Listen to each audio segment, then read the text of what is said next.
Berhentilah berbohong pada dirimu sendiri. Kamu tidak butuh lebih banyak motivasi. Kamu tidak butuh video lain. Yang kamu butuhkan adalah membuat keputusan radikal. Disiplinlah dirimu sendiri, bukan hanya ketika kamu menginginkannya atau ketika lingkungannya sempurna. Sekarang, karena setiap kali kamu menunda, setiap kali kamu ragu, itu hanya memperkuat identitas lemahmu. Kamu mengatakan pada dirimu sendiri bahwa kamu tidak bisa. Ini bukan saatnya, kamu tidak siap. Berapa lama kamu akan terus bernegosiasi dengan pikiranmu? Hari ini, saya akan menantang kamu untuk meretas otakmu, berhenti beralasan, dan menjadi seseorang yang bertindak tanpa ragu, karena disiplin bukanlah bakat. Ini adalah identitas yang dibangun dengan setiap keputusan yang kamu buat. Apakah kamu lelah memulai dan berhenti? Mimpi besar tetapi hidup sederhana? Jika demikian, dengarkan ini. Kehidupan yang diinginkan tidak dibangun dengan niat. Itu dibangun dengan tindakan, dan tindakan itu dimulai dalam 5 detik pertama setelah mengambil keputusan. Apakah kamu berani menghancurkan pola itu untuk menjadi fokus, terlibat, dan mencapai hasil? Karena jika kamu tidak melakukannya sendiri, tidak ada orang lain yang akan melakukannya untukmu. Jadi bersiaplah, karena dalam beberapa menit ke depan, kamu tidak hanya akan belajar menjadi disiplin, kamu juga akan memutuskan bahwa kamu sudah siap. Keputusan itu dapat mengubah takdirmu selamanya. Sebelum memulai, saya ingin kamu melakukan sesuatu yang hebat. Pergilah sekarang, sama dengan komentar, dan tulis frase ini. Aku akan melampaui batasanku mulai sekarang. Saya adalah orang yang tabah, tidak melakukan sesuatu hanya demi sesuatu. Berpartisipasilah, lakukan untuk menjadwalkan ulang. Pikirkan untuk merekamnya di alam bawah sadarmu sebagai suatu tindakan komitmen. Karena setiap kata yang kamu tulis dengan sengaja mengubahnya menjadi perintah langsung ke otakmu. Jika kamu benar-benar siap untuk transformasi hidupmu, dimulai dengan mendeklarasikan siapa kamu dan apa yang akan kamu lakukan. Tuliskan, rasakan, lalu lakukan.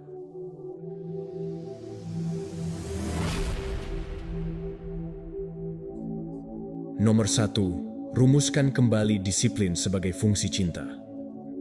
Setiap kali kita mendengar kata disiplin, kita biasanya mengasosiasikannya dengan kekakuan, usaha, dan ketidaknyamanan. Banyak orang melihatnya sebagai semacam hukuman yang harus mereka jalani untuk mencapai hasil. Tapi bagaimana jika saya bilang padamu bahwa yang sebenarnya, disiplin tidak lahir dari hukuman, tetapi dari cinta?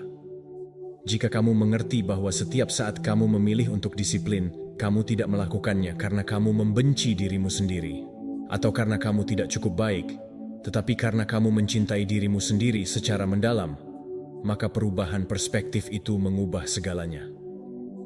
Disiplin bukanlah tentang memaksa diri untuk menyesuaikan diri dengan rutinitas yang kaku atau hidup di bawah rezim militer.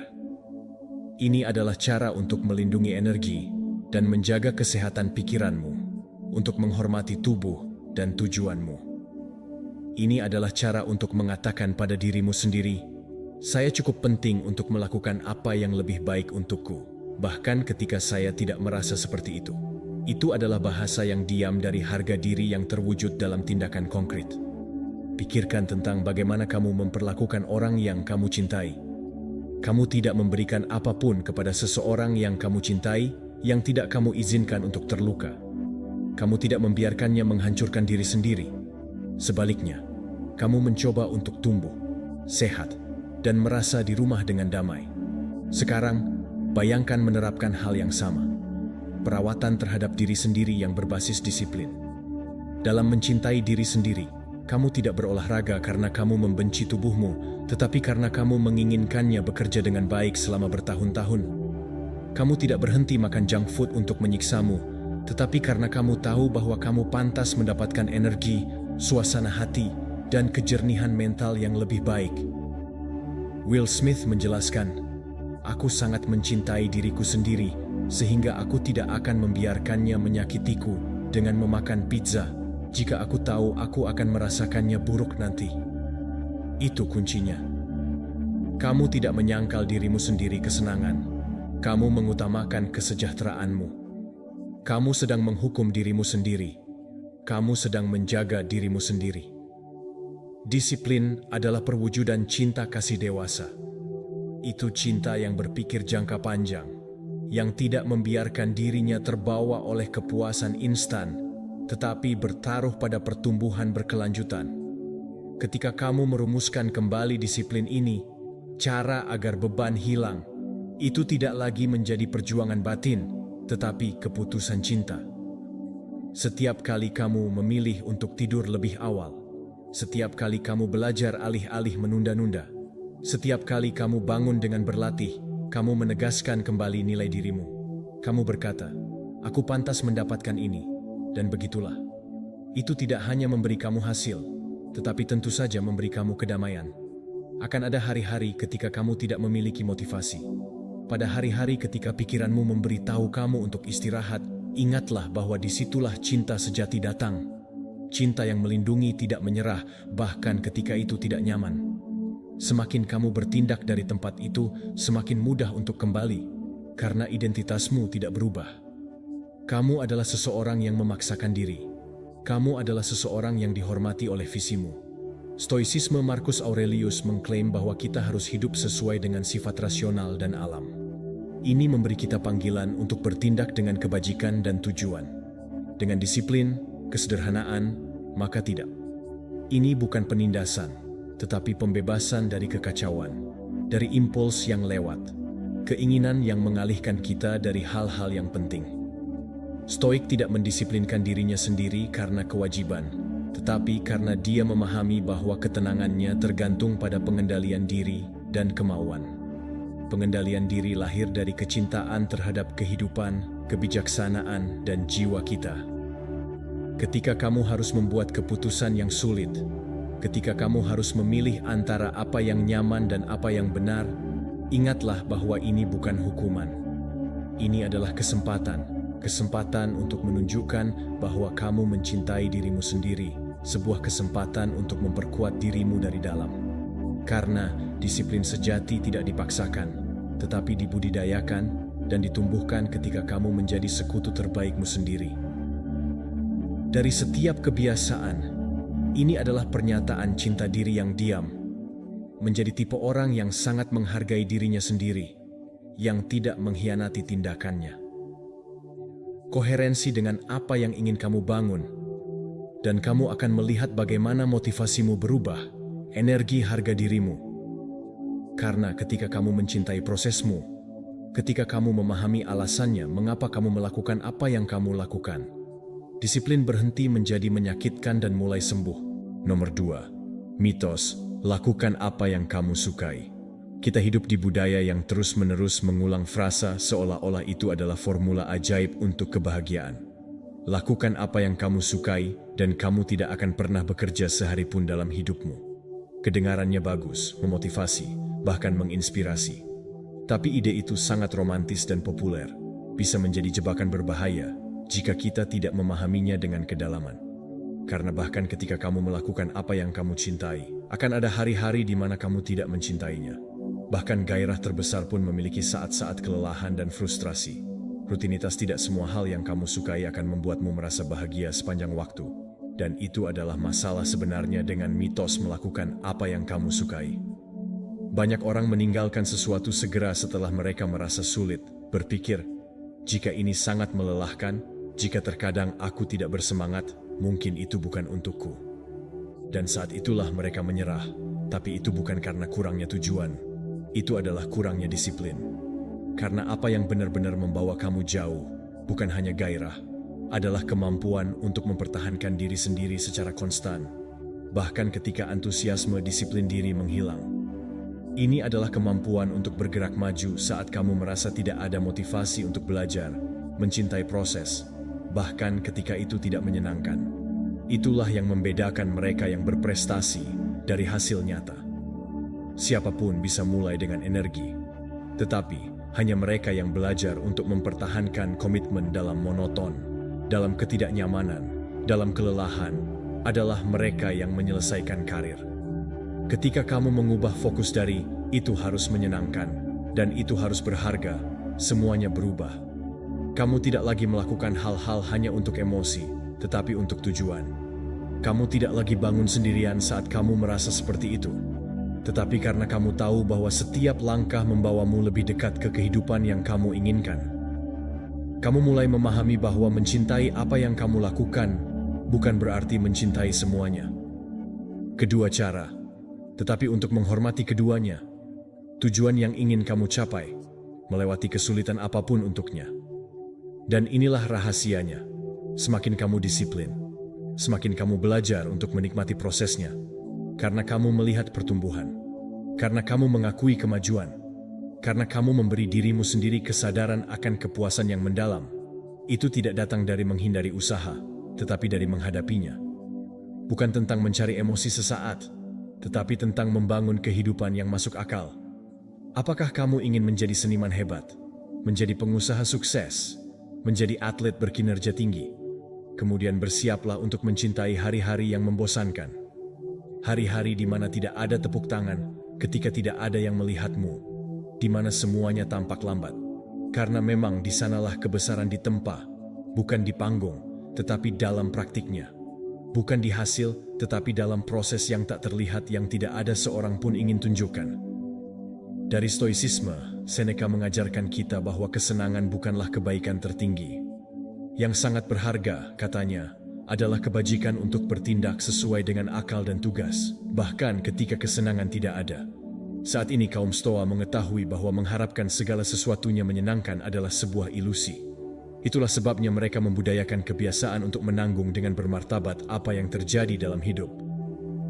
Saya akan memperkenalkan kamu pada disiplin Stoik, lahir dari kesenangan, lahir dari karakter.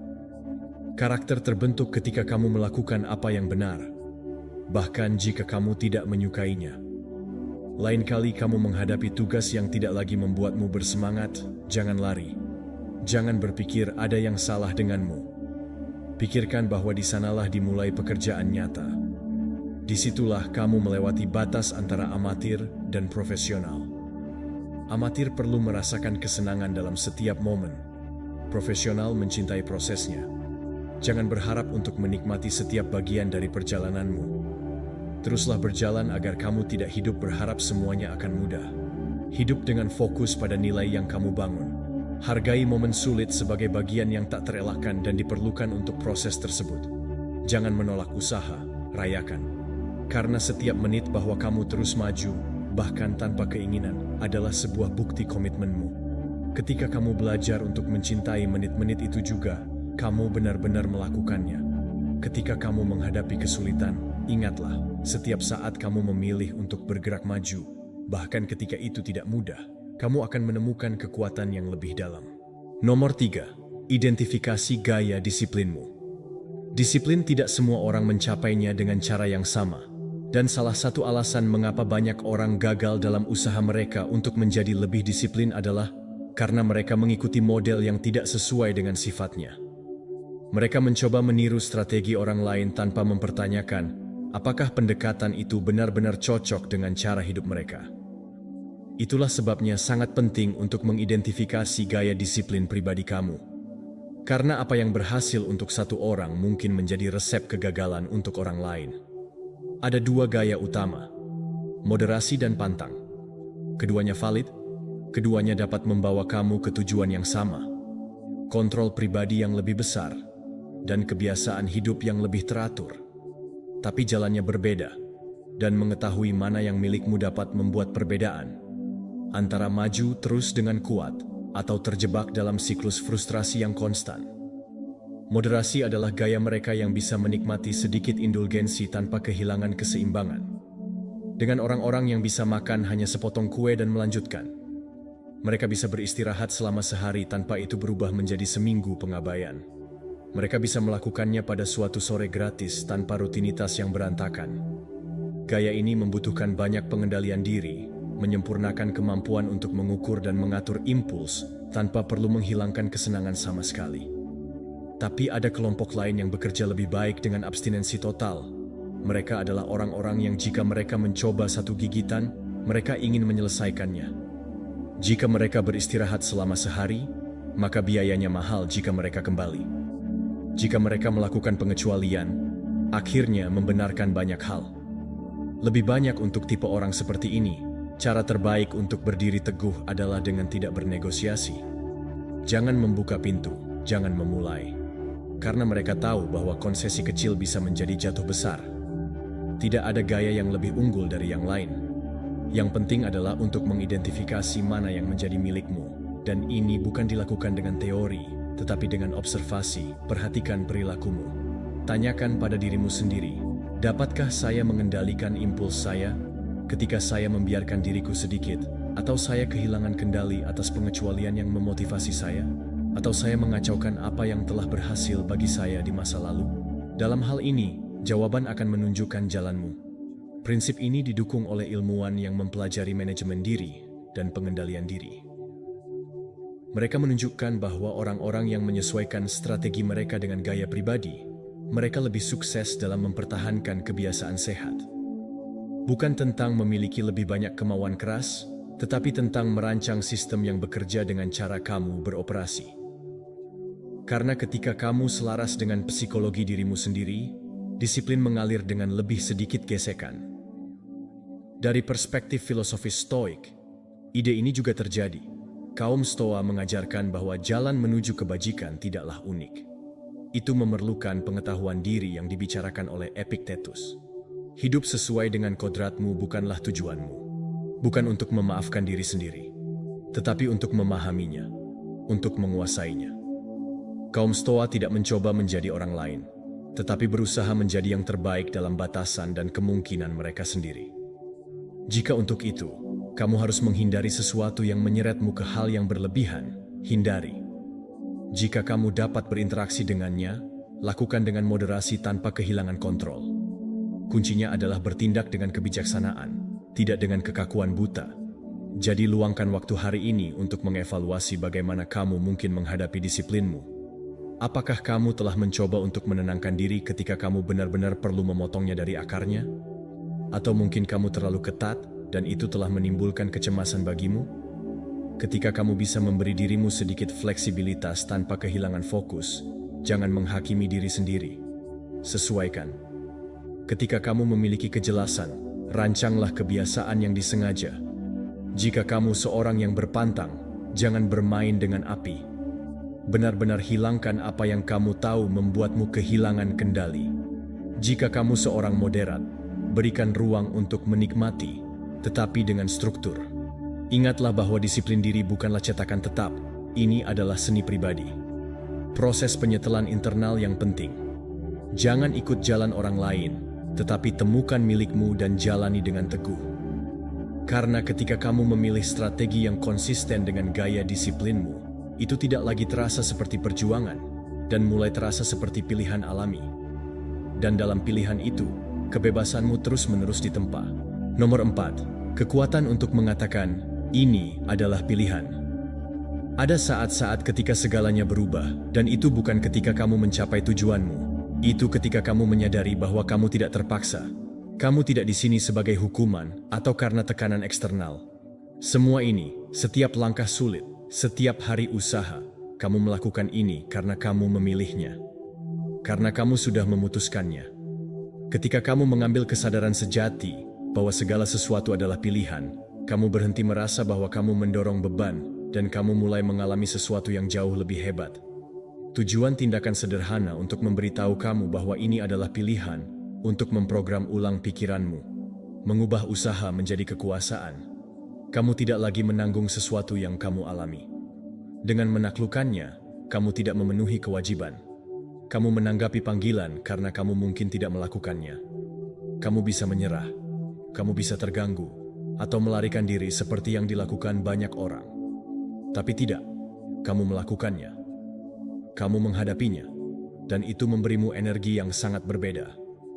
Ketika kamu hanya fokus pada hasil akhir, memberikan pengakuan, uang, atau validasi, kamu memutuskan motivasimu dari sekarang.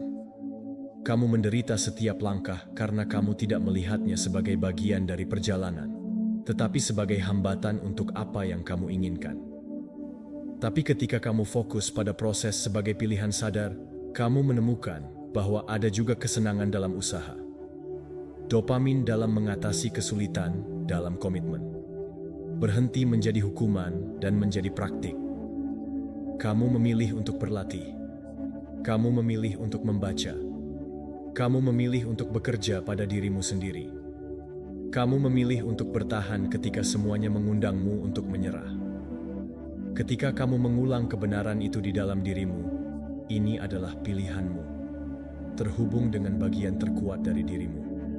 Perhatikan bagian yang tidak bereaksi, tetapi memutuskan bahwa perubahan pendekatan ini sangat penting, terutama pada saat-saat terburuk, kesulitan saat tubuhmu sakit, ketika kamu kelelahan, ketika kamu merasa tidak maju. Pada saat itu, jangan mengulang bahwa kamu harus melakukannya. Katakan, "Aku memilih ini karena aku ingin." Dengan kalimat itu, kamu mengembalikan kontrol, dan kontrol mengembalikan persepsi kekuasaan atas keputusanmu, mengaktifkan dopamin yang berhubungan dengan usaha, lebih memotivasi, lebih dalam, dan lebih berkelanjutan daripada hadiah eksternal. Tahukah kamu bahwa otak bereaksi secara berbeda ketika kamu melakukan sesuatu berdasarkan pilihan, meskipun itu sulit? Ilmu saraf mendukungnya. Ketika kamu menyadari bahwa itu adalah tugas yang sulit, kamu secara sukarela mengerjakannya. Otak mengaktifkan pusat penghargaan yang meningkatkan resistensi, mengurangi perasaan lelah, dan meningkatkan konsentrasi. Jadi, menikmati usaha bukanlah mitos. Itu mungkin jika kamu menghadapi pilihan, bukan dari kewajiban. Dari stoicisme, ini sangat terkait dengan kebebasan. Epictetus berkata, "Hal yang penting bukan apa yang terjadi padamu, tetapi bagaimana kamu menafsirkannya." Salah satu interpretasi yang paling kuat adalah ini: kamu tidak dipaksa oleh kehidupan. Kamu memilih bagaimana menjalaninya. Kamu mengambil tanggung jawab aktif untuk pertumbuhanmu.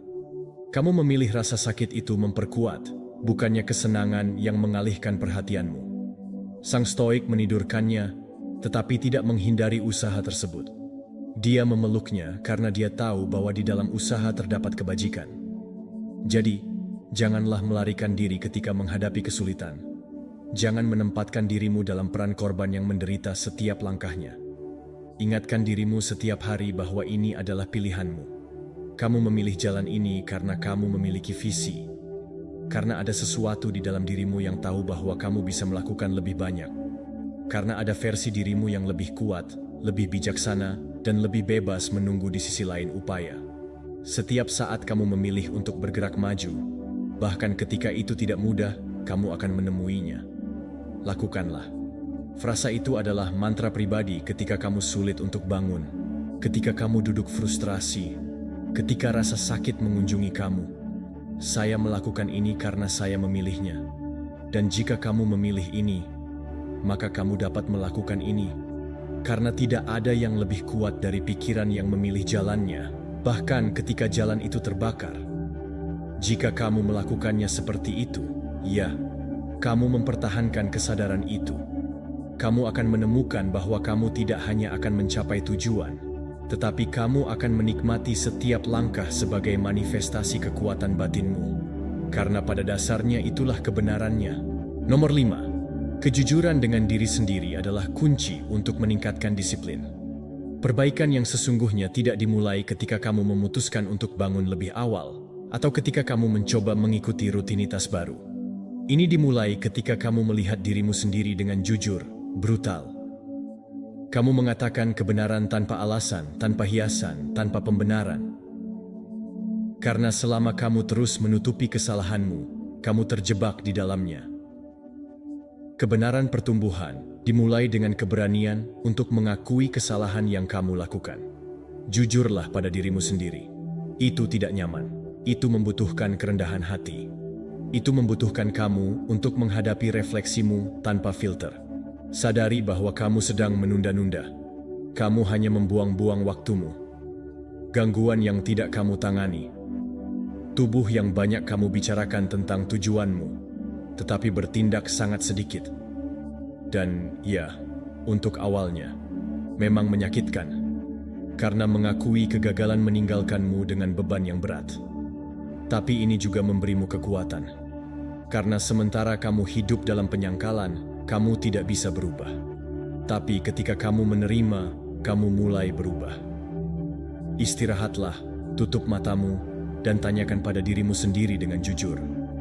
Apa yang sedang aku lakukan membuatku menjauh dari kehidupan yang aku inginkan? Perilaku apa yang aku miliki yang mengulangi, meskipun aku tahu mereka sedang menyabotase diriku? Alasan apa yang aku percayai? Sebagian besar orang tidak berani menjawab pertanyaan ini. Itulah mengapa mereka tetap di tahun yang sama setelah bertahun-tahun. Tapi kamu tidak di sini untuk membenarkan diri sendiri. Kamu di sini untuk berkembang, untuk maju. Dan kamu tidak bisa maju membawa kebohongan. Luangkan waktu untuk menuliskan apa yang kamu lakukan salah. Ya, di atas kertas harus spesifik. Namakan kebiasaan yang menghentikanmu. Lakukan perilaku itu yang kamu ulang-ulang sambil tahu bahwa itu tidak ada gunanya bagimu. Pola mental yang menyabotase fokusmu. Ini bukan tentang menghukummu, ini tentang memilikimu kejelasan. Karena apa yang tidak kamu sebutkan tidak berarti kamu bisa berubah. Setelah kamu memilikinya, daftar. Jangan mencoba mengubah segalanya. Terkadang tidak perlu. Hanya pilih satu. Satu-satunya kebiasaan negatif yang bisa kamu mulai untuk berubah hari ini mungkin adalah berhenti menggunakan telepon segera setelah kamu bangun. Mungkin itu berhenti menunda apa yang kamu tahu bisa kamu lakukan. Yang harus kamu lakukan mungkin adalah berhenti makan tanpa hati nurani, atau berbicara denganmu dengan kekerasan. Tidak peduli apa, yang penting adalah kamu memutuskan untuk menghadapinya dengan keberanian. Disiplin tidak hanya dibangun dengan kemauan keras, tetapi dibangun dengan kejujuran, dengan kemampuan untuk memberitahu dirimu, ini tidak berfungsi, dan bertindaklah. Oleh karena itu, disiplin lahir dari rasa hormat yang kamu miliki untuk dirimu sendiri. Dan rasa hormat itu dimulai ketika kamu memutuskan untuk tidak berbohong pada dirimu sendiri lagi. Dari stoicisme, praktik ini telah memiliki akar yang dalam. Epictetus mengajarkan bahwa langkah pertama menuju kebajikan adalah untuk mengetahui dirinya sendiri dengan jelas. Tidak ada seorang pun yang bisa memperbaiki apa yang tidak berani mereka lihat. Marcus Aurelius dalam meditasi yang dia tulis untuk dirinya sendiri dengan ketulusan brutal, tidak menghukum diri sendiri, tetapi untuk mengoreksi dirinya sendiri agar tetap berada di jalan menuju kebajikan. Keunggulan orang Stoik tidak tahu tentang pengendalian diri menipu dengan ilusi. Mereka tahu bahwa setiap hari adalah kesempatan untuk memoles karakter. Dan untuk itu, kamu harus melihat ke arah dalam dengan keberanian. Kamu harus menjadi satu-satunya yang pertama untuk melihat kesalahannya agar bisa menghilangkannya. Dan itu bukanlah kelemahan, itu adalah pertunjukan kekuatan terbesar. Karena orang yang menipu dirinya sendiri tidak akan pernah berubah. Tapi dia yang menghadapi akan terbebas. Jadi lakukan itu. Tulis, hadapi, pilih, bertindak. Kamu tidak harus melakukannya dengan sempurna, sendirian. Kamu harus mewujudkannya setiap saat. Perubahan berkelanjutan dengan kejujuran lebih berharga daripada 1000 niat terselubung. Karena setiap langkah autentik yang kamu ambil dari kebenaran membawamu lebih dekat pada disiplin yang nyata. Disiplin bukanlah ilmu yang lahir dari ketakutan, tetapi dari komitmen untuk menjadi versi terbaik dari dirimu. Ingatlah, siapa yang berani memandang diri sendiri dengan kebenaran sudah mengalami kemajuan. Karena dia tidak lagi terjebak dalam kebohongan. Dia sudah bergerak, dia sudah ada, evolusi. Jika kamu mempertahankan kebiasaan itu, kebiasaan tidak berbohong kepada diri sendiri tentang segala hal lainnya, keteguhan akan datang, fokus akan datang. Disiplin diri semuanya dimulai ketika kamu memutuskan untuk mengatakan kebenaran kepada diri sendiri dan kemudian bertindak. Nomor 6. Jangan berpikir terlalu banyak dan jangan batasi diri. Berapa kali kamu hampir memulai sesuatu dan tidak melakukannya? Kamu melakukannya karena kamu terlalu banyak berpikir. Kamu memikirkan apa yang mungkin salah. Kamu berpikir apakah kamu cukup baik? Apakah kamu memikirkan apa yang akan mereka katakan? Kamu berpikir begitu banyak sehingga aksi itu membeku. Dan ketika waktu berlalu, satu-satunya hal yang tersisa adalah perasaan tidak nyaman belum mencoba. Pemikiran yang berlebihan bukanlah refleksi, melainkan kelumpuhan. Sabotase yang disamarkan sebagai analisis. Sebenarnya, kamu tidak perlu memiliki segalanya untuk memulai. Kamu tidak perlu merasakan, kamu tentu tidak perlu siap. Satu-satunya hal yang kamu perlukan adalah memutuskan untuk memutuskan bahwa kamu akan bertindak, bahkan dengan rasa takut, keraguan, bahkan tanpa jaminan keberhasilan. Karena tindakan bukan merupakan hasil dari kepercayaan, tetapi kepercayaan adalah penyebab seseorang menjadi percaya diri. Karena dia bertindak, bukan karena dia berpikir. Kejelasan tidak selalu mendahului tindakan, terkadang hanya datang setelahnya. Masalah dengan berpikir berlebihan adalah pikiranmu menjadi hambatan terbesar. Kamu menciptakan skenario yang belum ada, proyek kegagalan yang bahkan belum terjadi, melipat gandakan ketakutan, dan meyakinkanmu bahwa kamu tidak bisa. Tapi inilah kebenarannya. Ketidaknyamanan yang menghentikanmu bukanlah realitas, tetapi interpretasimu terhadapnya.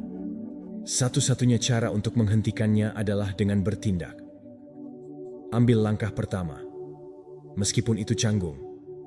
Bahkan jika kamu tidak yakin, bahkan jika kamu tidak tahu persis apa yang terjadi selanjutnya. Karena setiap langkah nyata yang kamu ambil mematahkan siklus keraguanmu. Kamu tidak perlu menunggu untuk memiliki kepercayaan diri. Kamu dapat bergerak maju tanpanya. Kamu dapat menciptakannya. Dalam perjalanan itulah keajaiban tindakan yang mengubahmu. Saat kamu melakukan itu, setiap kali kamu bertindak melawan keinginanmu sendiri, ingatlah untuk menunjukkan padanya bahwa dia tidak memiliki kontrol. Kamu mengajarinya bahwa kamu memutuskan, bahwa kamu yang memerintah. Dan dalam proses itu, kamu menjadi lebih kuat, lebih fokus, lebih bebas. Perangkap dari analisis berlebihan adalah berpikir bahwa kamu harus mengerti semuanya terlebih dahulu untuk bergerak. Tapi kenyataannya tidak seperti itu. Sebagian besar terobosan besar informasi pribadi tidak sampai ketika semuanya jelas, tetapi ketika kamu memutuskan untuk bergerak di tengah kabut. Karena sementara kamu berjalan, langkah selanjutnya muncul. Saat kamu maju, kamu belajar sambil melakukan. Sesuatu yang baru ditemukan saat kamu bergerak. Dari filsafat Stoa, ide ini sangat mendukung. Marcus Aurelius, kaisar dan filsuf berkata, menghambat tindakan mempromosikan tindakan. Apa yang menghalangimu menjadi jalan bagi orang lain. Kata-kata hambatan mental yang kamu rasakan, keraguan, ketakutan, kelumpuhan, tidak ada di sana untuk menghentikanmu, tetapi untuk diatasi. Dan kamu hanya mengatasinya dengan bertindak berdasarkan hal tersebut. Kaum Stoa tahu bahwa berpikir terlalu banyak tentang apa yang tidak kamu kendalikan akan mencuri energimu untuk bertindak atas apa yang kamu bisa kontrol. Dan apa yang selalu bisa kamu lakukan adalah mengontrol keputusanmu berikutnya. Jika ada sesuatu yang ingin kamu lakukan, sesuatu yang kamu tahu harus kamu lakukan, lakukanlah. Jangan menunggu momen yang sempurna. Jangan menunggu untuk merasakannya dengan percaya diri. Jangan menunggu keraguan menghilang. Semua keraguan berawal dari rasa takut. Ini dimulai dengan ketidakpastian, tapi dimulai karena setiap langkah pasti akan muncul. Keraguan melemah, dan apa yang tampak mustahil menjadi mungkin. Apa yang tampak membingungkan menjadi mudah diatur. Jelaslah bahwa kamu tidak perlu mengubah seluruh hidupmu hari ini. Kamu hanya perlu melakukan satu hal yang telah kamu tunda. Mungkin itu mengirim pesan, mungkin mematikan jaringan dan bekerja 1 jam tanpa gangguan, mungkin pergi jalan-jalan, menulis ide, merekam video, membuka buku. Itu, hentikan kebiasaan itu. Lakukan sesuatu. Jangan berpikir terlalu banyak. Lakukanlah, karena jauh di lubuk hatimu, kamu tahu bahwa berpikir berlebihan telah merugikanmu. Waktu, energi, dan peluang. Jika kamu bertanya-tanya, apa yang akan terjadi jika saya gagal? Jawabannya sederhana. Kamu akan gagal jika kamu tidak melakukannya. Kamu mencoba. Tapi jika kamu bertindak, bahkan jika kamu tersandung, kamu akan lebih dekat untuk tumbuh. Karena tindakan mengubahmu, membentukmu, membangunmu. Jangan biarkan pikiranmu meyakinkanmu bahwa kamu tidak bisa. Tunjukkan padanya bahwa kamu bisa, meskipun kamu belum bisa mempercayainya sepenuhnya. Ingat, berpikir berlebihan menciptakan batasan yang tidak ada. Tindakan menghancurkan mereka.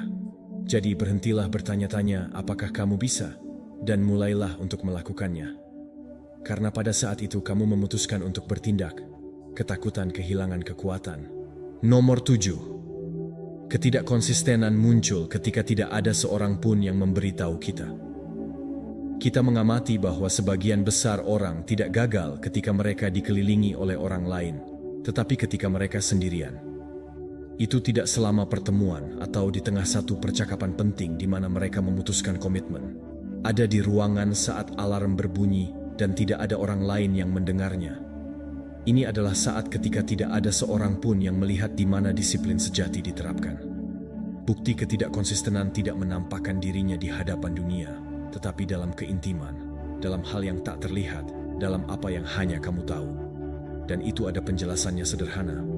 Ketika tidak ada tekanan sosial, pikiran mencari cara mudah untuk membenarkan. Rasionalisasi, menunda hari ini tidak masalah. Hari ini, aku pantas mendapatkannya.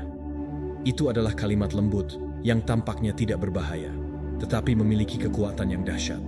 Karena dipasang sebagai kebiasaan diam yang tidak disadari, masing-masing konsesi kecil tersebut mulai melemahkan struktur disiplinmu sedikit demi sedikit. Kamu menjauh dari standar yang ingin kamu pegang. Lihatlah contoh orang yang tidur dengan pasangan.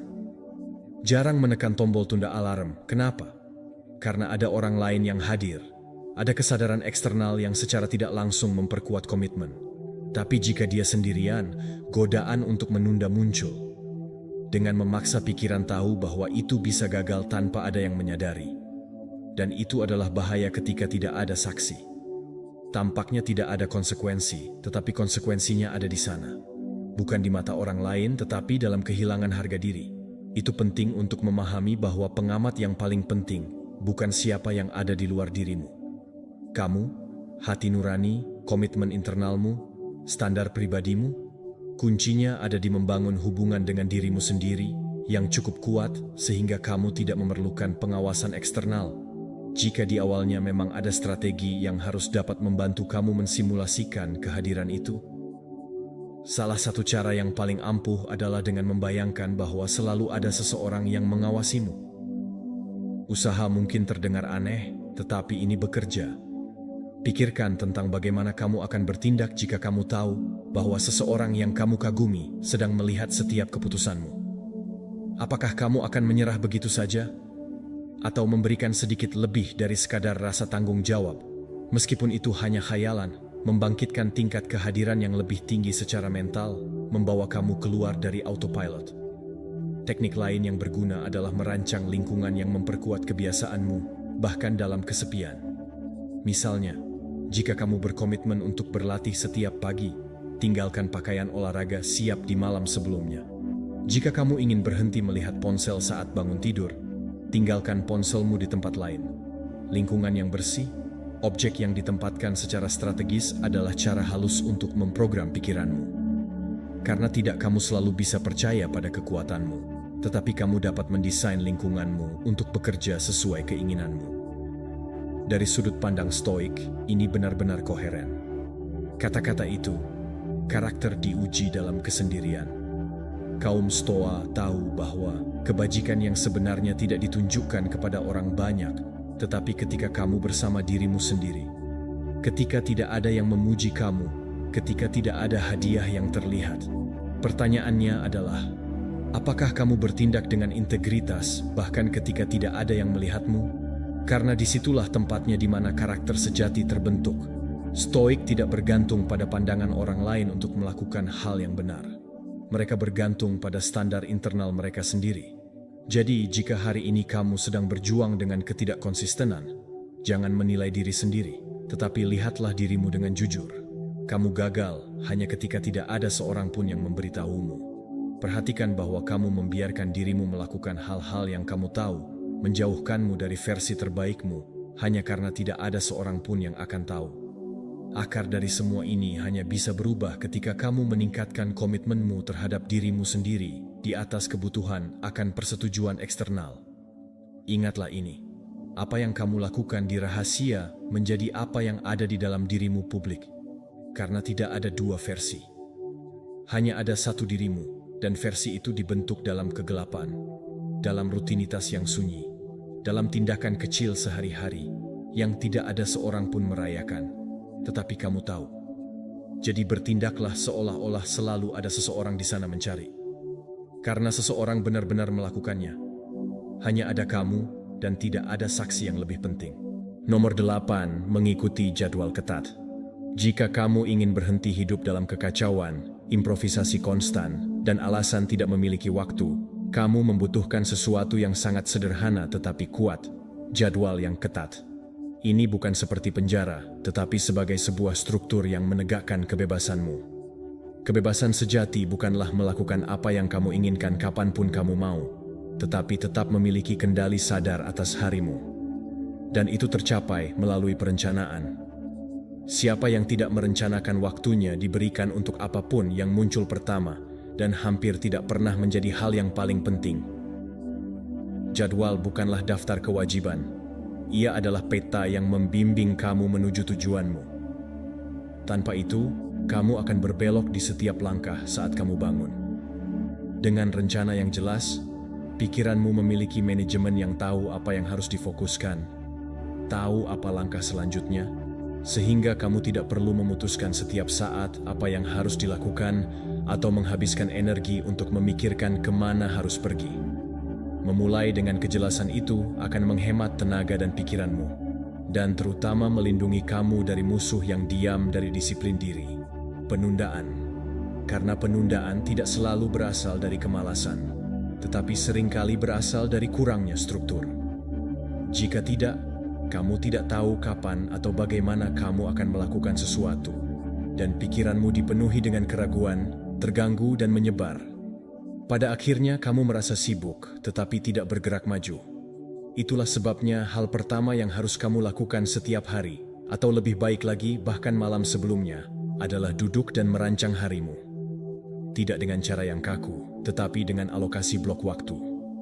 Tentukan 3 prioritasmu, cadangkan ruang untuk beristirahat, dan bekerja untuk maju dalam apa yang benar-benar kamu inginkan. Kunci di sini adalah untuk memenuhi jadwalmu, seolah-olah itu adalah komitmen sakral. Jangan melihatnya sebagai sesuatu yang bisa kamu modifikasi sesuai keinginanmu. Karena jika kamu memperlakukan rencanamu sendiri sebagai sesuatu yang opsional, kamu tidak akan pernah percaya diri setiap saat bahwa kamu menunda apa yang kamu katakan akan kamu lakukan. Kamu melemahkan kata-katamu bukan hanya di depan orang lain, tetapi juga di depan dirimu sendiri.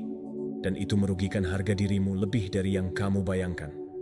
Karena pikiranmu belajar bahwa keputusanmu tidak layak, niatmu tidak konkret, dan itu melemahkan disiplinmu. Ketika kamu memutuskan bahwa jadwalmu adalah hukum, sesuatu berubah di dalam dirimu. Kamu mulai menghargai waktumu. Untuk tidak menghargai dirimu sendiri, kamu harus selalu termotivasi, karena kamu memiliki sistem yang memandu kamu. Sistem itu memberimu kekuatan, memberi kamu ketertiban, dan memberi hasil. Dari perspektif Stoik, praktik adalah hal mendasar bagi kaum Stoa. Mereka berbicara tentang kontrol waktu sebagai tugas moral. Seneca, dalam karyanya Singkatnya Hidup, memperingatkan bahwa bukan bahwa kita punya sedikit waktu, tetapi kita kehilangan banyak hal. Dia berkata, sebagian besar hidup seolah-olah aku akan hidup selamanya, meninggalkan hal-hal penting untuk nanti. Tetapi orang bijak yang benar-benar tabah menjalani hidup setiap hari, seolah-olah itu adalah seluruh hidup. Karena alasan itu, mereka mengatur waktunya, fokus, bertindak dengan niat, dan tidak menyerahkan harinya pada keberuntungan.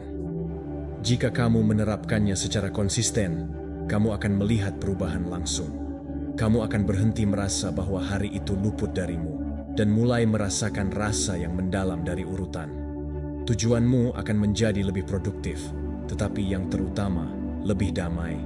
Karena kamu tidak akan lagi berlari di belakang waktu, kamu akan mengarahkannya, dan itu menempatkan kamu pada posisi kepemimpinan atas hidupmu.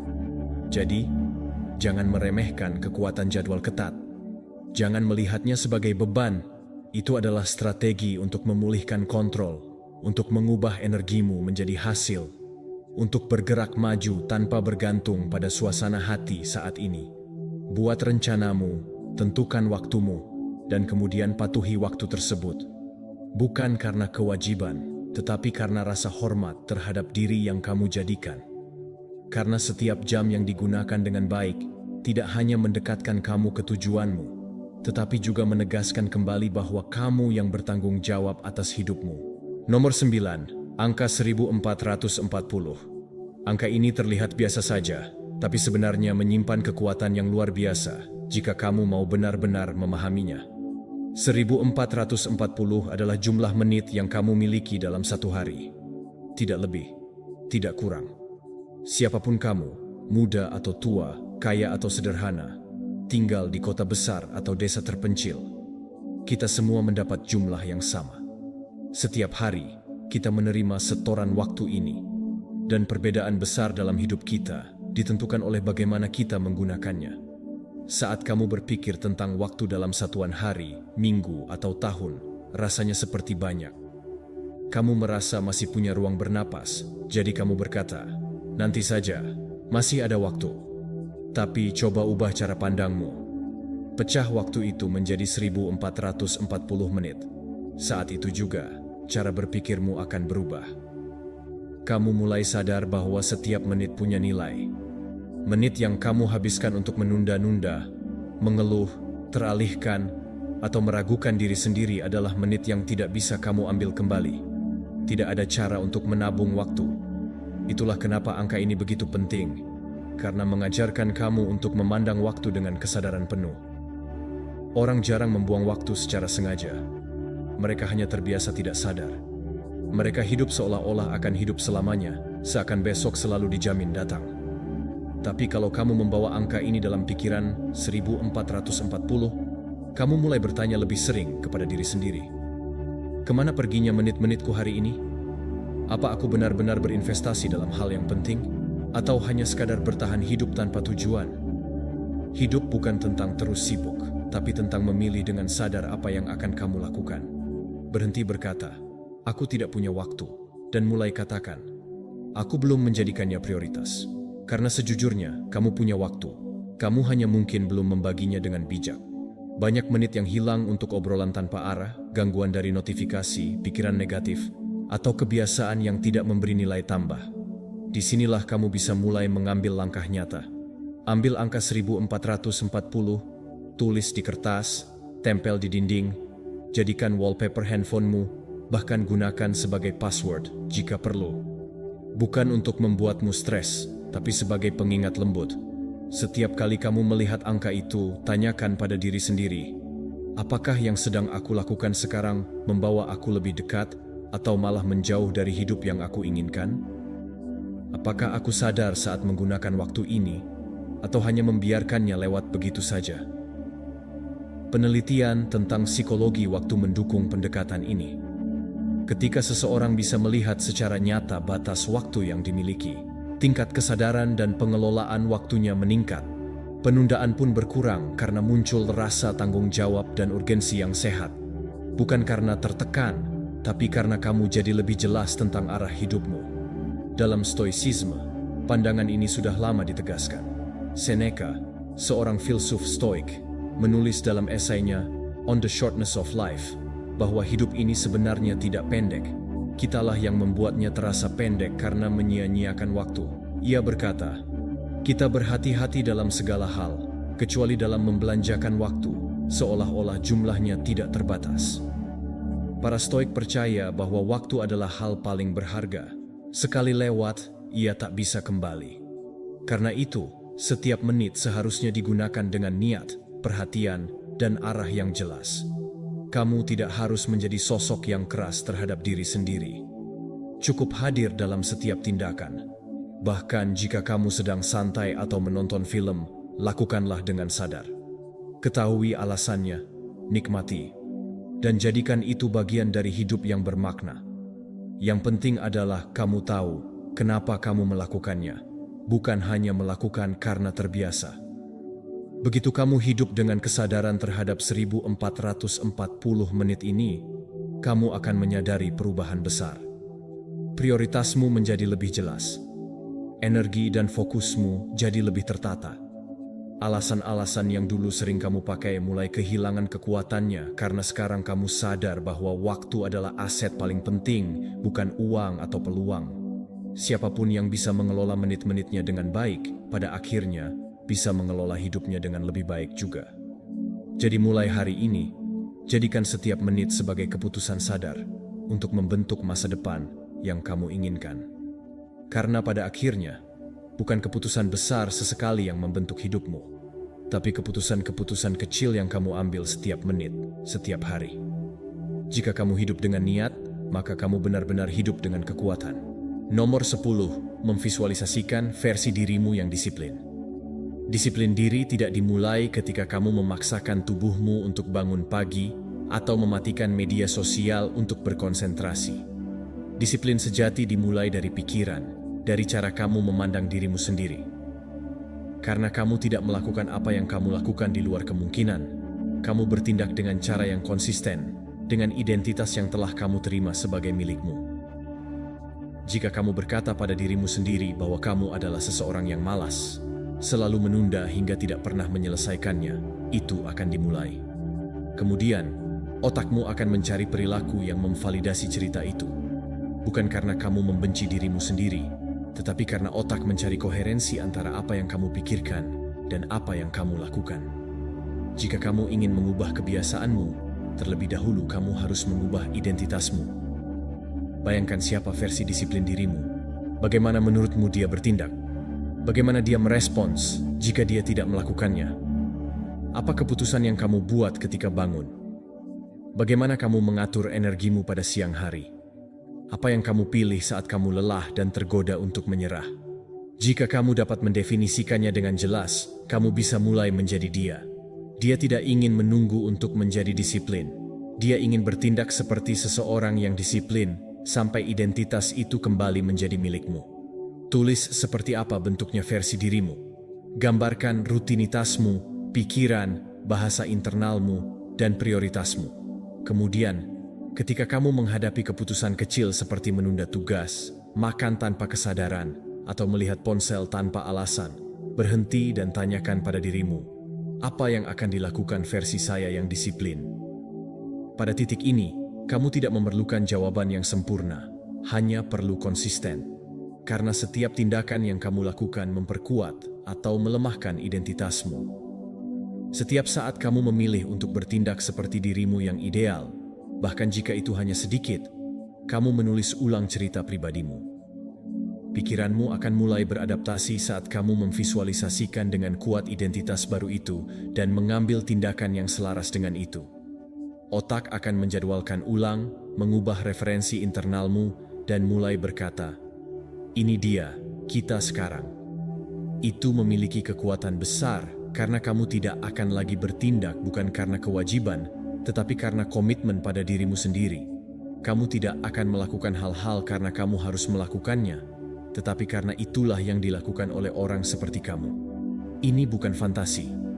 Ilmu neuroplastisitas menunjukkan bahwa otak kita berubah secara fisik ketika kita mengulang pola pikiran dan tindakan. Jika kamu berlatih melihat dirimu sendiri sebagai orang yang disiplin dan bertindak seperti itu secara konsisten, bahkan jika awalnya itu tidak nyaman bagi otakmu, kamu akan mulai memperkuat jalur saraf tersebut. Apa yang dulunya sulit akan menjadi lebih otomatis. Apa yang sebelumnya memerlukan usaha akan menjadi kebiasaan, dan kebiasaan menciptakan identitas. Sejak awal, prinsip stoik ini juga mencerminkan dengan jelas apa yang diajarkan Epictetus, bahwa kita bukan hanya apa yang kita pikirkan, tetapi apa yang kita praktikkan. Dia mengatakan bahwa kebajikan tidak dapat dicapai dengan ide-ide hebat, tetapi dengan tindakan yang diulang setiap hari. Kaum Stoa memvisualisasikan keunggulan bukan sebagai tujuan, tetapi sebagai gaya hidup. Marcus Aurelius mengingat dirinya sendiri terus-menerus kepada dirinya sendiri tentang kelas pria yang ingin dia jadi, dan kemudian bertindak sesuai dengan visi tersebut, tanpa memandang emosi saat ini. Jadi hari ini, putuskan siapa yang kamu inginkan. Jangan tinggalkan itu di abstrak. Tuliskan. Bacalah dengan suara keras. Bayangkan sedetail mungkin. Rasakan itu. Dan kemudian mulailah bertindak seperti itu. Jika kamu sudah menjadi orang itu, bahkan jika kamu gagal, bahkan jika itu merugikanmu, bahkan jika pada awalnya kamu merasa seperti penipu, karena ini bukan tentang berpura-pura. Ini tentang melatih setiap keputusan, setiap pengulangan, setiap saat, untuk bertindak sebagai dirimu yang disiplin. Kamu akan membangun versi baru dirimu, dan yang terbaik dari semuanya, identitas baru ini tidak jauh lagi.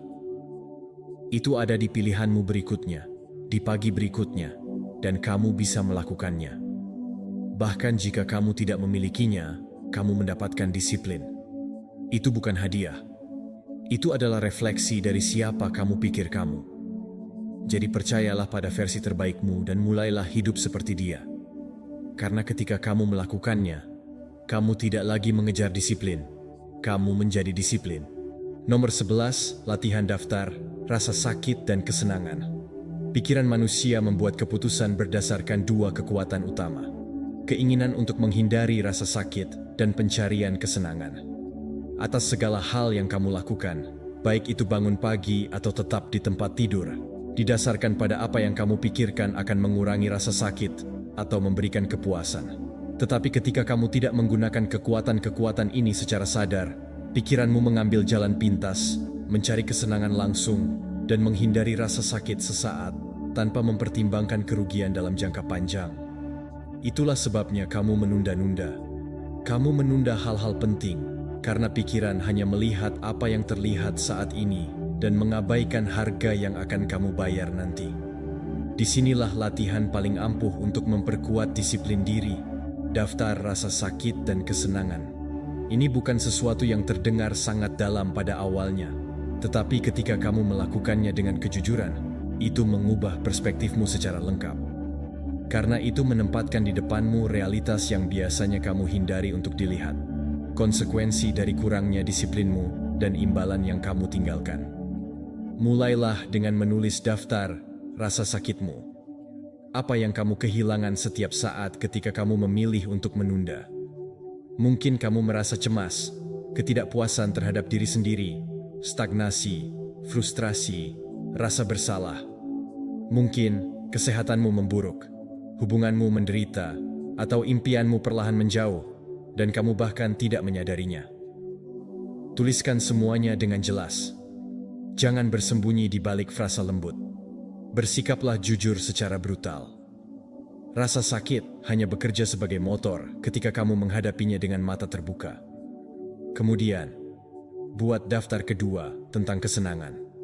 Apa yang akan kamu dapatkan jika kamu memutuskan untuk tetap disiplin? Mungkin kedamaian batin, tubuh yang lebih kuat, pikiran yang lebih kuat, karier yang lebih solid, kebebasan finansial, stabilitas, kebanggaan diri. Bayangkan bagaimana kehidupan kamu dalam 6 bulan jika kamu menjaga kedisiplinanmu setiap hari. Tuliskan, rasakan, dan visualisasikan dengan detail. Karena ketika kamu terhubung secara emosional dengan masa depan itu, kamu tidak lagi melihatnya sebagai ide yang jauh. Kamu melihatnya sebagai sesuatu yang nyata yang bisa kamu bangun. Latihan ini memiliki dukungan ilmiah. Visualisasi konsekuensi dan hadiah mengaktifkan wilayah otak yang terkait dengan pengambilan keputusan rasional dan pengaturan diri. Ketika kamu membuat apa yang ada di dalam menjadi nyata, permainan pikiranmu tidak lagi fokus pada dorongan, tetapi bertindak berdasarkan arahan. Kejelasan menggantikan alasan dan motivasi, tidak lagi bergantung pada keadaan dorongan. Dari Stoicisme, prinsip ini memiliki akar yang sangat kuat. Kaum Stoa menggunakan rasa sakit sebagai pengingat. Marcus Aurelius menulis dalam bukunya Meditasi tentang pentingnya mengingat apa yang terjadi ketika seseorang hidup didominasi oleh keinginan dan kesenangan yang mudah. Dia berkata, kita harus membayangkan konsekuensi dari tindakan kita sebelumnya untuk bertindak dengan bijaksana. Bagi kaum Stoa, rasa sakit bukanlah musuh, itu adalah guru. Dan kesenangan bukanlah sesuatu yang objektif, itu adalah konsekuensi dari tugas yang dipenuhi. Dengan cara ini, lain kali kamu kekurangan kemauan, jangan mencari motivasi eksternal, carilah motivasimu sendiri. Bacalah daftar rasa sakit yang kamu hindari. Jika kamu memilih hal yang benar, bacalah kesenangan yang sedang kamu bangun. Jika kamu merawatnya, disiplin akan terhubung denganmu. Tarik napas dalam-dalam dan bertindaklah. Begitu kamu jelas tentang apa yang dipertaruhkan, alasan kehilangan kekuatan dan komitmennya muncul. Lakukan latihan ini secara rutin. Perbarui daftar kamu setiap minggu. Tambahkan emosi pada mereka. Bacakan dengan keras jika perlu. Dan terutama gunakan sebagai jangkar ketika keraguan muncul. Karena pikiran butuh pengingat terus-menerus. Dan ketika kamu mengingat rasa sakit yang kamu hindari dan kesenangan yang kamu kejar, setiap keputusan menjadi lebih mudah. Karena kamu tidak bertindak berdasarkan dorongan hati, tetapi dari tujuan. Dan tujuan itu, ketika sudah jelas dan terhubung secara emosional denganmu, menyalakan api yang tidak padam dengan kemalasan, kelelahan, atau godaan. Karena kamu tahu siapa dirimu yang ingin dihindari dan apa yang kamu dapatkan. Pengetahuan itu tidak hanya memberi kamu disiplin, tetapi juga memberi kamu arah. Nomor 12, hindari aktivitas yang meningkatkan tingkat dopamin jangka pendek. Kita hidup di masa yang mudah, terus-menerus terganggu. Notifikasi, getaran telepon muncul tanpa henti. Kamu membuka jejaring sosial untuk 2 menit dan berakhir di sana selama setengah jam tanpa sadar. Kamu tahu kenapa? Karena masing-masing tindakan kecil tersebut melepaskan dopamin, zat kimia dalam otak yang berasosiasi dengan kesenangan segera. Dan meskipun tidak ada yang intrinsik buruk dalam merasakan kesenangan, masalah muncul ketika otakmu terbiasa dengan rangsangan konstan itu. Sampai pada titik di mana apapun yang membutuhkan usaha yang sungguh-sungguh menjadi membosankan, melelahkan, dan bahkan tak tertahankan. Setiap kali kamu menyerah pada jenis kepuasan instan ini, seperti menggulir tanpa henti, maraton video, atau bermain video game tanpa henti, kamu berkata pada pikiranmu, "Inilah yang aku suka, inilah yang ingin aku ulangi." Yang terburuk adalah sirkuit ini diperkuat. Otakmu mulai membutuhkan lebih banyak dan lebih banyak rangsangan untuk merasakan sesuatu. Dan kemudian tugas-tugas seperti belajar, bekerja, bermeditasi, membaca, dan berolahraga tampak tidak mungkin. Kenapa? Karena mereka tidak memberikan luapan kenikmatan sesaat, tidak melepaskan dosis dopamin yang sama. Tetapi mereka adalah hal-hal yang benar-benar mengubah hidupmu. Ada kekuatan untuk mengurangi atau menghilangkan aktivitas yang meningkatkan dopamin jangka pendek. Karena apa yang kamu lakukan bukan hanya sekadar berhenti melakukan sesuatu yang dangkal. Kamu sedang melatih otakmu untuk menemukan kembali kepuasan di kedalaman yang lambat dalam hal-hal yang penting. Di awal, itu akan terasa sulit karena kamu telah mengondisikan pikiranmu untuk selalu mencari imbalan langsung. Tetapi jika kamu menahan dorongan pertama itu, kamu mengatasi ketidaknyamanan awal. Karena tidak mengangkat telepon setiap 5 menit, sesuatu yang kuat terjadi. Fokusmu meningkat, kejernihan mental meningkat, dan disiplin dirimu diperkuat. Ini bukan tentang mencoba untuk menolak semua kesenangan. Ini tentang mengambil kontrol untuk memutuskan kapan, bagaimana, dan mengapa apa yang kamu lakukan. Bukannya membiarkan dirimu sendiri diseret oleh paksaan yang cukup. Tetapkan batasan.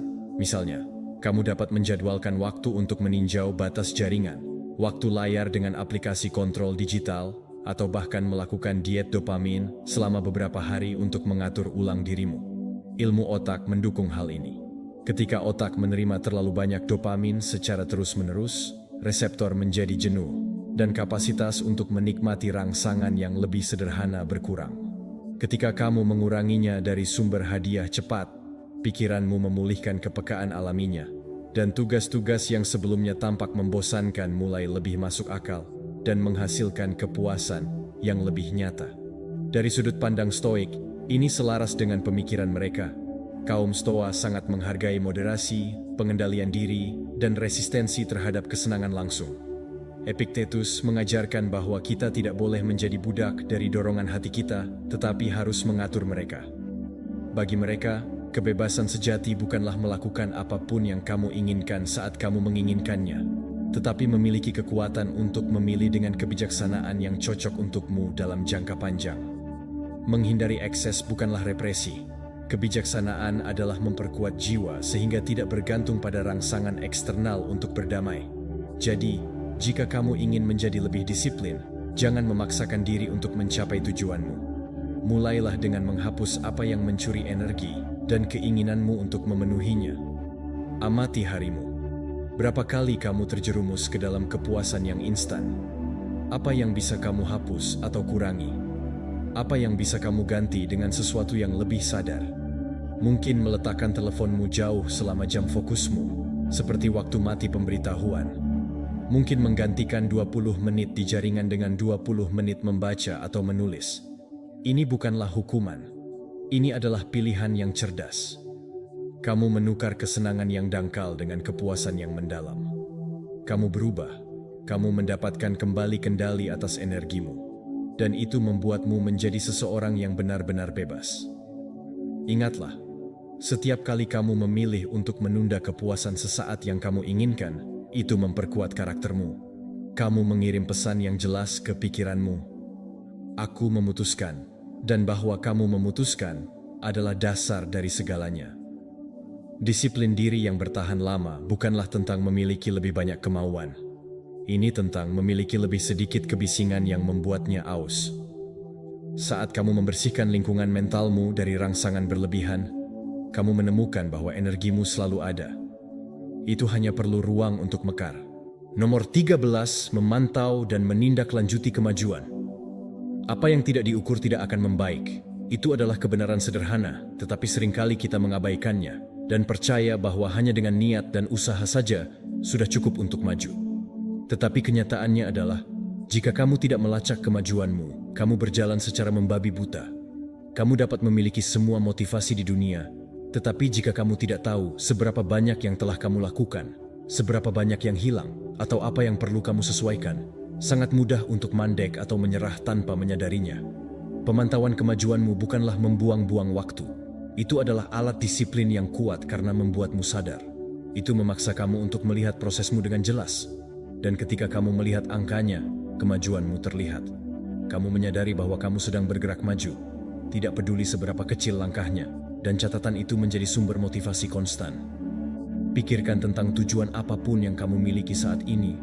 Apakah itu meningkatkan tubuhmu, belajar bahasa, membaca lebih banyak, menulis buku, menghemat uang, atau memperkuat hubunganmu? Ingatlah bahwa semua tujuan tersebut memiliki satu hal yang sama. Mereka membutuhkan konsistensi. Tetapi konsistensi tidak bisa dipertahankan hanya dengan keinginan. Itu dipegang dengan struktur, dan struktur itu dibangun ketika kamu mengukur apa yang kamu lakukan. Misalnya, jika kamu ingin meningkatkan fokusmu, catat berapa lama kamu benar-benar bekerja tanpa gangguan. Jika kamu sedang berlatih, buatlah catatan dari jumlah pengulangan, berat, dan perasaanmu. Jika kamu sedang membangun kebiasaan, tandai hari-hari di mana kamu patuh sehingga kamu tahu apakah kamu melakukannya dengan baik atau jika kamu perlu menyesuaikan. Ini bukan satu-satunya teori. Psikologi telah menunjukkan bahwa pemantauan perilaku mengaktifkan mekanisme pengaturan diri di otak.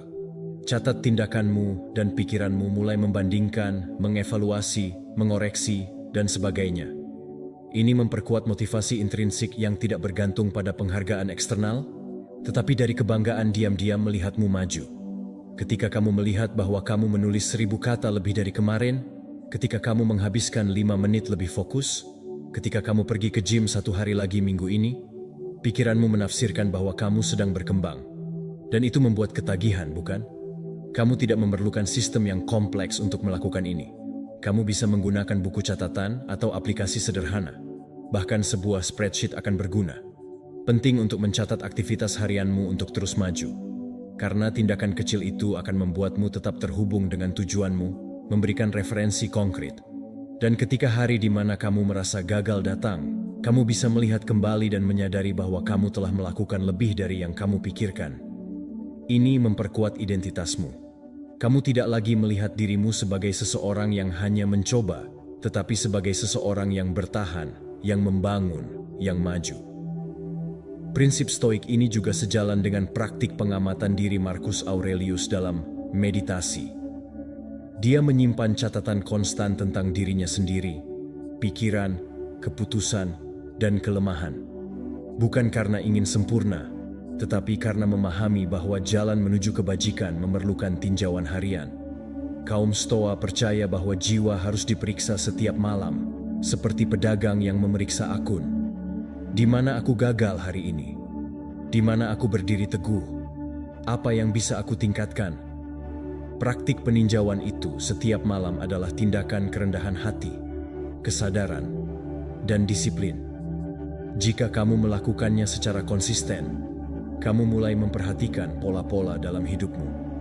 Temukan jam berapa dalam sehari yang paling produktif, kebiasaan apa yang mengalihkan perhatianmu, dan tindakan apa yang mendorongmu. Kemudian, kamu akan mulai hidup secara strategis, dengan jelas dan dengan maksud. Pelacakan mengubah tujuanmu menjadi sesuatu yang nyata, tidak lagi mengambang seperti mimpi samar.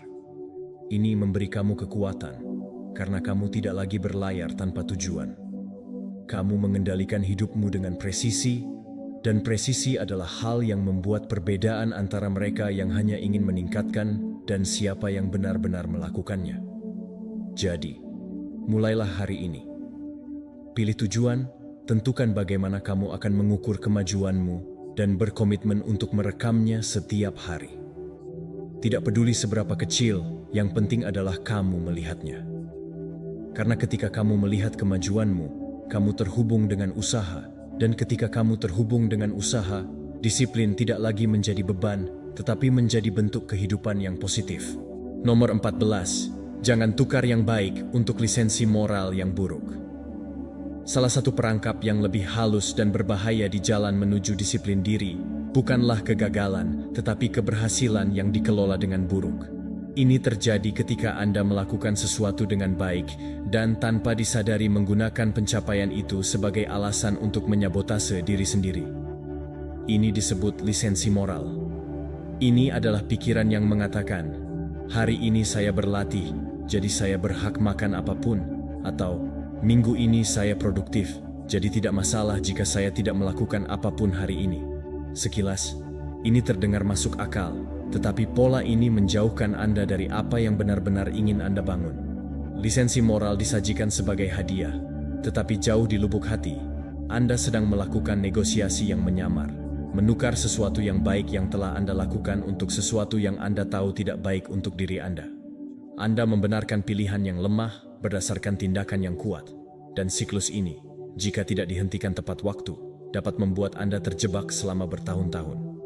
Anda maju sedikit, lalu melangkah mundur.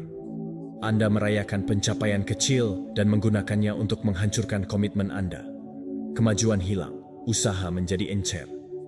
Masalahnya bukan ini tentang merayakan kemajuan Anda, tetapi tentang bagaimana Anda melakukannya. Jika setiap kemenangan kecil menjadi izin untuk mengkhianati nilai-nilai Anda sendiri, Anda tidak akan pernah membangun konsistensi. Anda memberi makan penipuan diri sendiri. Disiplin hanya tumbuh jika didasarkan pada koherensi.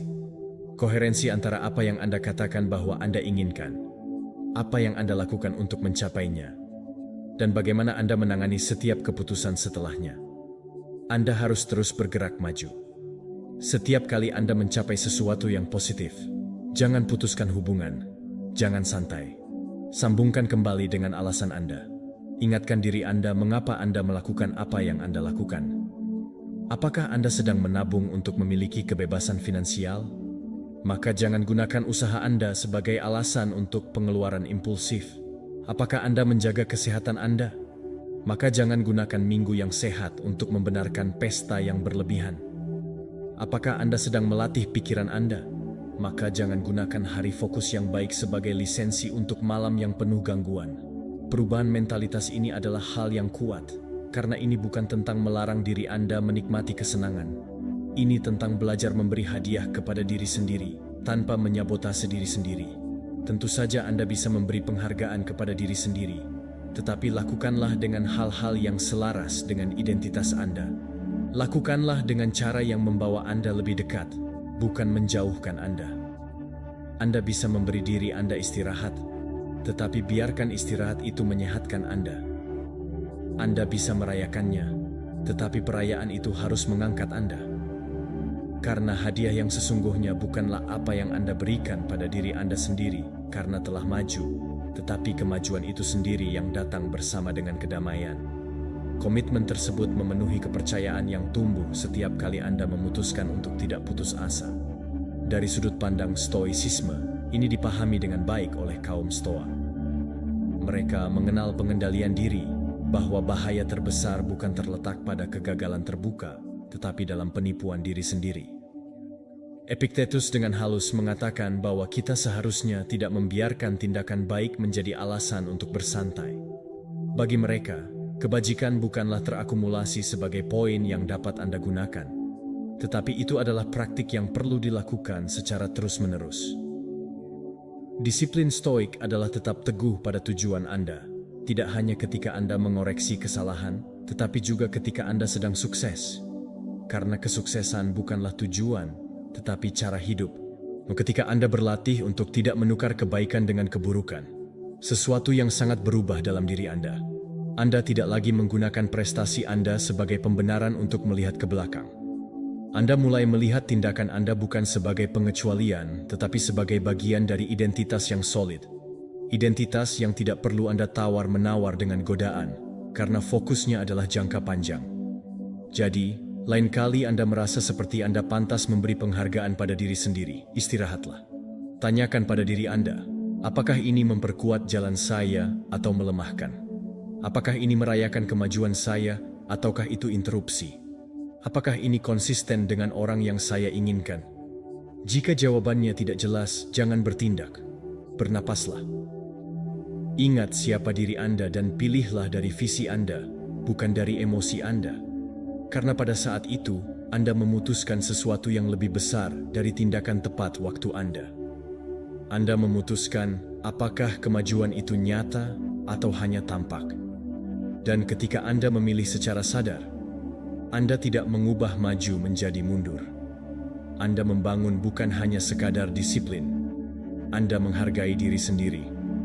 Dan tidak ada imbalan yang lebih kuat dari itu. Nomor 15. Hati-hati dengan efeknya dan apa pentingnya. Salah satu kesalahan yang lebih halus namun umum merusak di jalan disiplin adalah pemikiran yang tampaknya tidak berbahaya, tetapi menyembunyikan jebakan dalam. Apa pentingnya jika Anda makan sesuatu yang tidak seharusnya? Melewatkan satu hari pelatihan, melewatkan tugas penting, dan sebaliknya, dengan mengoreksi, Anda menyerahkan diri pada kekacauan, karena Anda berpikir, saya sudah merusak momen itu. Ini penting bukan karena kesalahannya, tetapi karena apa yang Anda putuskan untuk lakukan setelahnya. Kerusakan yang sebenarnya tidak berasal dari kesalahan, tetapi dari rangkaian keputusan yang terus berlanjut ketika Anda memutuskan untuk menyerah. Fenomena ini terjadi ketika pikiran kita melihat bahwa kita gagal sekali, dan lebih suka tenggelam dalam pembenaran emosional untuk melepaskan segalanya. Anda makan sesuatu yang tidak seharusnya Anda makan, dan berpikir, hari ini sudah seperti apa? Anda melewatkan satu hari kerja, dan berkata, saya sudah kehilangan semangat juang, lebih baik saya memulainya lagi pada hari Senin. Mentalitas itu tidak ada artinya. Apa yang harus dilakukan adalah istirahat, atau kesenangan sehat, adalah bentuk sabotase terselubung. Itu adalah ketakutan yang disamarkan sebagai pengabaian, pengunduran diri yang disamarkan sebagai kebebasan. Masalahnya adalah, efek ini memiliki memori setiap kali Anda mengulanginya. Pikiran mencatat asosiasi, ketika saya gagal, saya mengabaikan, dan membuatnya otomatis. Anda kehilangan kebiasaan cepat pulih. Anda menjadi seseorang yang membiarkan kesalahan merusak semua kemajuan sebelumnya. Disinilah Anda kehilangan pertempuran yang sebenarnya. Karena disiplin tidak diukur dari berapa kali Anda melakukan semuanya dengan sempurna, tetapi diukur dari seberapa sering Anda bangkit setelah tersandung. Ketika Anda gagal, hal pertama yang harus dilakukan adalah tidak mendramatisirnya. Jangan mengubah kesalahan menjadi drama eksistensial. Anda membuat kesalahan, ya, tetapi itu tidak menghapus semua kerja keras Anda. Itu tidak membatalkan kemajuan Anda. Dan yang terpenting, itu tidak mendefinisikan siapa Anda. Jawaban kedua adalah cepat. Jangan menunggu sampai besok, sampai hari Senin, atau bulan depan. Perbaiki secepat mungkin. Lanjutkan rutinitas Anda. Jika Anda makan sesuatu yang tidak seharusnya, lakukan yang selanjutnya. Jika Anda melewatkan jam produktif, jangan luangkan waktu untuk membangun narasi kekalahan. Ketiga, maafkan diri sendiri dengan keteguhan, bukan karena kelemahan, tetapi karena tanggung jawab. Pengampunan bukanlah permisif, itu adalah pengakuan bahwa Anda gagal, belajar, dan terus maju dengan kekuatan yang sama dan komitmen yang sama. Siapapun yang memaafkan dirinya sendiri dengan integritas, mengulang kesalahan yang sama berulang kali, belajar dari mereka, menjadi lebih sadar, dan semakin kuat seiring waktu. Dari Stoicisme, ide ini tercermin jelas. Kaum Stoa tidak bercita-cita untuk kesempurnaan, tetapi menuju kebajikan yang konstan. Mereka tahu bahwa kesalahan adalah bagian dari perjalanan. Epictetus mengajarkan bahwa ketika kita gagal, kita tidak perlu menghukum diri kita sendiri dengan rasa bersalah yang berlebihan, tetapi untuk mengoreksi diri kita sendiri dengan kebijaksanaan. Aurelius juga menulis bahwa tidak ada rasa malu karena terjatuh, tetapi malu karena tidak bangkit kembali. Bangun setiap hari bagi kaum Stoa adalah kesempatan baru untuk bertindak benar. Setiap saat bisa menjadi pembaharuan komitmen. Kuncinya adalah memperlakukan setiap kejatuhan sebagai permulaan kembali, bukan sebagai akhir. Ketika Anda berlatih untuk merespons dengan tenang, bertanggung jawab, Anda memutus siklus penghancuran diri. Anda mendapatkan kembali kendali. Anda mendapatkan kembali harga diri. Anda memulihkan kedisiplinan Anda seperti ini. Lain kali Anda gagal, jangan biarkan itu menjadi awal dari pengabaian. Jadikan itu titik di mana Anda menegaskan kembali komitmen Anda. Ambil kendali. Anda tidak memerlukan waktu sehari untuk langkah berikutnya. Anda hanya perlu tidak menyerah. Setiap keputusan diperhitungkan. Setiap pemulihan semakin kuat. Semakin cepat Anda merespons, semakin sedikit kekuatan yang dimiliki pikiran merusak tentang Anda. Anda di sini bukan untuk melakukan segalanya dengan benar. Anda di sini untuk melakukannya lebih baik dan lebih baik lagi. Ini melibatkan kegagalan, tetapi juga melibatkan terus bertahan dan pulih. Karena itu yang mendefinisikan Anda, bukan kejatuhan Anda, tetapi kemampuan Anda untuk bangkit. Jika Anda mempertahankan prinsip itu, Anda akan menemukan ruang di pikiran Anda. Anda akan tahu bahwa kesalahan bukanlah akhir, tetapi kesempatan sempurna untuk menunjukkan kepada diri Anda siapa Anda benar-benar bertekad untuk menjadi. Jika Anda telah mencapai akhir video ini, itu bukan kebetulan. Ini mengatakan banyak hal tentang Anda. Ini menunjukkan bahwa Anda siap meninggalkan alasan dan berkomitmen pada transformasi Anda. Jadi sekarang, saya ingin Anda menutup momen ini dengan sebuah pernyataan komitmen. Pergilah ke komentar dan tuliskan, "Saya melanggar batasan saya. Mulai sekarang, saya adalah seorang stoik." Lakukan seperti perangko, seperti berjanji pada diri sendiri.